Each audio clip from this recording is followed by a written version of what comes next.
안녕하세요. 2020년도 2학기 빅데이터 활용을 수강 중인 이종경입니다. 지금부터 빅데이터 활용 사례조사 발표를 시작하도록 하겠습니다. 제가 발표하게 될 주제는 빅데이터를 잇는 스마트 신호등입니다. 발표 순서는 기업 소개, 빅데이터 활용 방법, 효과, 아이디어 제안 순으로 진행하도록 하겠습니다.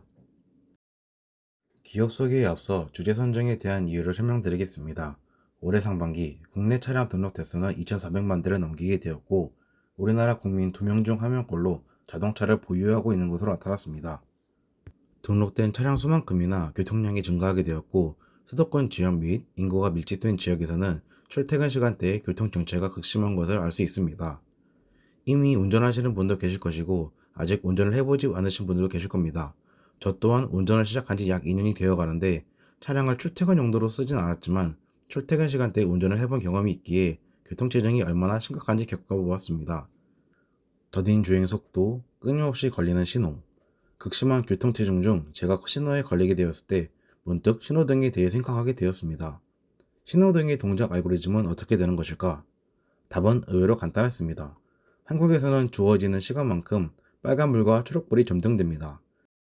차량이 많이 다니는 구간에는 더 많은 시간을, 적게 다니는 구간에는 적은 시간을 할당해 놓습니다. 아무리 차가 적게 다닌다 하더라도 교통사고 예방을 위해서는 신호등을 설치하는 것이 옳습니다. 하지만 지나가는 차량이 없음에도 불구하고 차량이 많이 다니는 구간에 정지 신호를 주게 되면 점점 신호를 대기하는 차량이 많아지게 되고 초록불이 들어온들 대기하는 차량이 다 못 지나게 된다면 누적되는 대기 차량으로 인해 정체가 미뤄질 수밖에 없습니다. 이와 같은 현상을 해소할 수 있는 방법을 없을까 하며 스마트 신호등, AI 신호등에 대해 검색을 하게 되었으며 테크놀루션이라는 기업을 발견하게 되었습니다. 제가 조사하게 된 빅데이터를 활용하는 기업은 네덜란드에 위치하고 있는 테크놀루션입니다. 테크놀루션은 많은 분야의 전문적이며 데이터 수집에서 액세스 및 프로세스 관리에 이르기까지 대부분의 상황에서 데이터 체인을 관리하는 기업입니다. 테크놀루션은 이동성을 담당하는 테크놀루션 무브, 에너지를 담당하는 테크놀루션 스파크, 하이테크 및 전자 쪽을 담당하는 테크놀루션 어드밴스, 제조 분야를 담당하는 테크놀루션 퍼폼, 보안을 담당하는 테크놀루션 프라임으로 총 5가지의 브랜드로 구별화되어 있습니다. 이 중에서 제가 발표하게 될 브랜드는 테크놀루션 무브입니다. 테크놀루션 무브는 실질적 이동성 및 교통과학 지식과 이동성 부분 이외의 전문 기술 통합을 목표로 하는 브랜드이며 그들이 제공하는 솔루션에는 모비 마이스트로, 선박 교통관리, 제어센터, 토목 인프라 자동화 등이 있습니다. 모두 빅데이터를 사용하는 솔루션이지만 제가 선택한 솔루션은 바로 모비 마이스트로입니다. 모비 마이스트로는 빅데이터를 활용해 신호등에 걸리는 시간을 최소화하는 것을 목적 중 하나로 삼고 있습니다. 모비 마이스트로에는 모듈식 구조, 다중모드 특성 및 개방형 아키텍처와 같은 특성을 지니고 있습니다. 따라서 다른 기업들도 테크놀로지사와 협력을 하게 된다면 데이터를 보다 편리하고 간단하게 이용할 수 있습니다. 모비 마에스트로의 가장 큰 특징인 교통관리는 신호등 인근에 부착된 카메라를 통해 실시간 교통량 데이터를 파악하고 이를 교통관리 시스템의 데이터로 전송합니다. 아래 신호등 이미지인 모비 마에스트로 빈스가 신호등 역할을 하며 모비 마에스트로 스파이더가 데이터를 수집, 모비 마에스트로 스탯이 데이터를 정리합니다. 정리된 데이터를 모비 마에스트로 CITS는 차세대 지능형 교통 시스템의 약자로 분석 및 최적화된 데이터를 제공하게 됩니다. 즉, 교통관리 시스템의 AI가 데이터 분석을 통해 교차로 및 제어 시나리오를 최적화시키게 됩니다.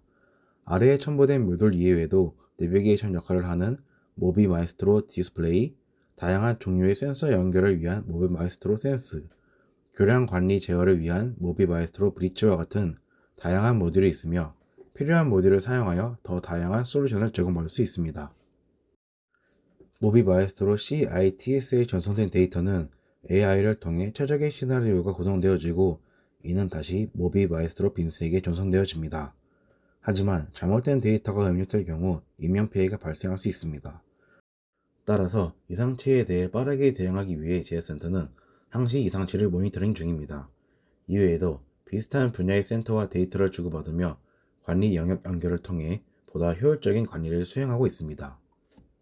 다음은 사용한 데이터의 종류에 대해 설명드리도록 하겠습니다. 모비 마이스트로는 NDW, National Road Traffic Data Portal이라는 네덜란드 도로망에 대한 최신 메타데이터와 신호등 인근에 설치된 카메라로 비정형 데이터 및 여러 데이터를 종합적으로 읽어드립니다. 수집한 데이터를 머신러닝, 즉 AI를 이용해 교통 데이터를 분석하고 교통 패턴을 파악해 교통 관제 시스템으로 시나리오를 전송하게 됩니다. 네덜란드의 수도 암스테르담에 속한 노르트 홀란트주는 2012년 세계 최초로 지능형 교통체계를 도입하였습니다. 한국 신호등이 미리 정한 규칙에 따라 기기적으로 작동한다면 암스테르담의 신호등은 교통 상황을 실시간으로 파악해 최적의 조합을 찾아냅니다. 막힌 곳은 뚫어주고 차가 없는 쪽은 차가 나타날 때까지 정지 신호를 띄워두는 식입니다. 스마트 신호등의 가장 대표적인 효과로는 그린 웨이브입니다. 그린 웨이브는 특정 차량이 어떠한 목적지까지 가면서 빨간 신호등을 만나지 않고 계속 초록불을 만나게 하는 것입니다. 암스테르담은 스마트 신호등을 도입하고 나서 교통체증이 약 20% 감소하였다고 합니다. 교통체증이 감소함과 동시에 이산화탄소 배출량 감소로 인한 손해를 줄일 수 있습니다. 다른 효과로는 구급차나 소방차와 같은 우선순위 차량을 지정해 비상시에 일반 차량보다 우선순위 차량의 신호를 맞춰 보다 신속하게 목표 장소까지 도달할 수 있도록 설계되어 있습니다. 또한 테크놀로션사의 한 기술자는 더 많은 스마트 신호등과 전기차가 사용된다면 일부 자율주행이 가능할 것이라고 예상하고 있습니다. 이외에도 빅데이터를 사용한 모비 마에스트로의 모듈과 전기버스를 이용해 무인버스를 운영 중이며 자전거를 많이 사용하는 암스테르담에서는 자전거를 위한 교통 제어를 실행하고 있습니다. 우측 상단의 이미지는 지능형 이미지 센서 플로우 큐브입니다. 플로우 큐브는 AI를 기반으로 작동하며 센서는 물체 특성을 기반으로 사용하여 자전거와 보행자를 구별할 수 있습니다. 여러 대의 플로우 큐브의 데이터를 결합하여 자주 사용되는 사이클의 경로와 해당 이동 시간을 계산하고 사용자에게 정보를 제공합니다. 이 플로우 큐브의 AI 정확성은 보행자 93%, 사이클리스트는 95%로 높은 정확도를 보여주고 있습니다. 개방형 인터페이스를 가진 플로우 큐브는 자체 플랫폼인 모비 마이스트로에 연결할 수 있으며 사이클리스트와 보행자에게 실시간 데이터에 액세스할 수 있도록 도와줄 수 있습니다. 테크놀로션사를 조사하면서 모비 마에스트로의 부족한 점을 찾지 못했지만 모비 마에스트로를 한국과 접목시켜보면 어떨까 하는 생각을 가지게 되었습니다. 한국은 정보기술 강국이라고 불리지만 도로가 더 똑똑해졌다는 느낌을 받기 어려운 실정입니다. 꼭 모비 마에스트로를 사용하는 것이 아닌 한국에 최적화된 교통제어 플랫폼을 개발하고 적용시킨다면 교통체증의 감소 효과와 더불어 이산화탄소의 배출량 감소를 얻을 수 있다고 생각됩니다. 이미 서울시에서는 스마트 신호등의 도입을 대해 고려해 보았으며 도입을 위해 지난 교통량의 데이터를 수집하여 분석하였습니다. 하지만 과도한 교통량으로 인해 스마트 신호등을 도입한다 한들 암스테르담과 같은 효과를 얻을 수 없음을 파악하고 보류하게 되었습니다. 이와 같은 사례를 통해 항상 데이터를 분석한다고 좋은 결과만을 얻을 수 없다는 것을 알 수 있었습니다. 따라서 서울시를 제외하고 교통체증이 발생하는 지역의 교통 데이터를 분석해 보다 효율적인 지역에 스마트 신호등을 도입하게 된다면 교통체증이 감소하는 효과를 톡톡히 보리라고 생각합니다. 다른 아이디어로는 빅데이터를 어린이 보호구역에서 적용해보면 어떨까 하는 생각을 가지게 되었습니다. 근래 어린이 보호구역에 대한 이슈를 살펴보자면 대부분이 이미 사고가 발생한 이후 운전자에게 강한 처벌을 주는 방식에 대한 것입니다. 하지만 아무리 강력한 처벌을 운전자에게 준다 한들 피해를 입은 어린이가 피해를 입지 않은 어린이가 될 수는 없습니다. 따라서 사고 이유를 생각하는 것이 아닌 사고를 방지하는 것에 대해 중점을 두어 다음과 같은 아이디어를 생각할 수 있었습니다. 우선 어린이 보호구역 주요 지점에 플로우 큐브와 같은 지능형 이미지 센서와 경고등을 설치합니다.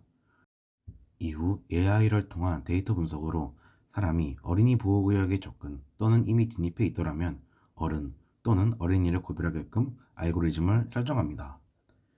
AI가 어른으로 인식하게 되면 별다른 경고를 주지 않지만 어린이로 인식하고 자동차가 어린이 보호구역에 존재한다면 경고등이 불이 들어오면서 운전자와 어린이에게 경각심을 세워주게끔 하는 것입니다.